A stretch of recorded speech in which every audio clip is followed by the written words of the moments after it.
बदलापूर येथील घटनेनिषेधार्थ महाविकास आघाडीकडून माहेश्वरी चौकात ठिय्या।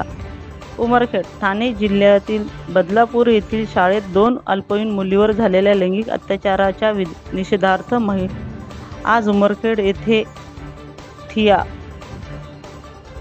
महिलांवर आणि मुलींवर वाढत्या अत्याचाराविरोधात आंधळे बहिरे महायुती सरकार विरोधात उमरखेड महाविकास आघाडीकडून माहेश्वरी चौकात ठिय्या आंदोलन करण्यात आले व तसेच महाविकास आघाडीच्या नेत्यांनी असे सांगितले की महाराष्ट्रात आज अनेक महिलांवर व छोट्या चिमुकलीवर अत्याचार होत असताना दिसत आहे आणि हे कुठेतरी थांबलं पाहिजे। या सरकारने कुठेतरी या अशा होणाऱ्या घटनेला आळा बसावा, असा कायदा करावा व त्या नराधमांना अशी कठीण शिक्षा झाली पाहिजे की असे हे कृत्य आपल्या महाराष्ट्रात नव्हे राज्यभरात कुठेही दिसता कामा नये, असे सांगितले। यावेळी या ठिय्या आंदोलनाला काँग्रेसचे सरचिटणीस तातू भाऊ देशमुख, राष्ट्रवादीचे राजू भैया जयस्वाल, साहेबराव कांबळे, दीपक कांबळे, किशोर भवरे, कविता पोपुलवार, सतीश नाईक, सोनू खतीप, वीरेंद्र खंदारे, पुरुषोत्तम काळे, दत्तराव शिंदे, नितीन शिंदे व महाविकास आघाडीचे कार्यकर्ते व नेते उपस्थित होते व काही महाविकास आघाडीच्या कार्यकर्ते व नेत्यांना पोलीस स्टेशन येथे स्थानाबद्ध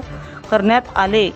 घटनेचा निषेध करतो आणि त्या आरोपीला भर चौकात फाशी देण्यात यावी अशी आमची मागणी आहे आणि शासनानं सुप्रीम कोर्टात आपले वकील पाठवून हा जो आमचा बंद रद्द करायला लावला त्याही घटनेचा मी निषेध करतो। कोणत्याही लोकशाहीत कोणत्याही पक्षाचा आवाज दाबण्यात येऊ नये हे आपलं संविधान म्हणते।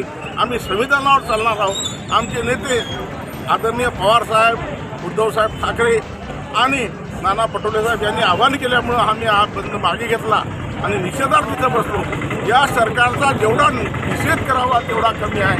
एवढं निलाद्र सरकार आहे की या सरकारमध्ये सोहळे म्हणजे या बदलापूर घटनेच्या नंतर सरकारनं सोहळे करण्यास सुरुवात केली।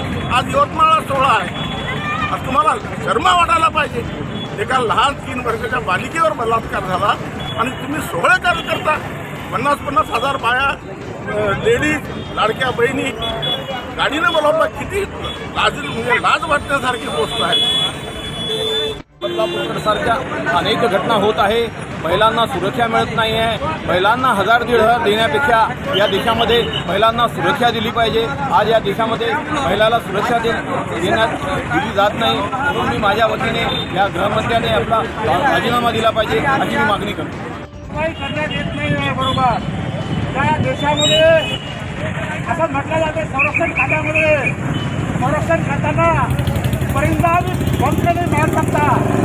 मोदी साहेबांचे जे संरक्षण करतात त्यामध्ये परिंदा बंकने मार सकता असे म्हटले जाते।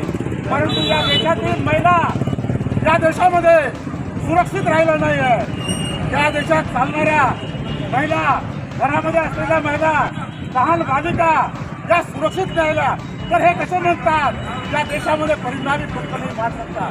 म्हणून बंधूंनो, या देशामध्येच नव्हे तर महाराष्ट्र राज्यामध्ये बलात्कारासारखी घटना घडली नाही पाहिजे।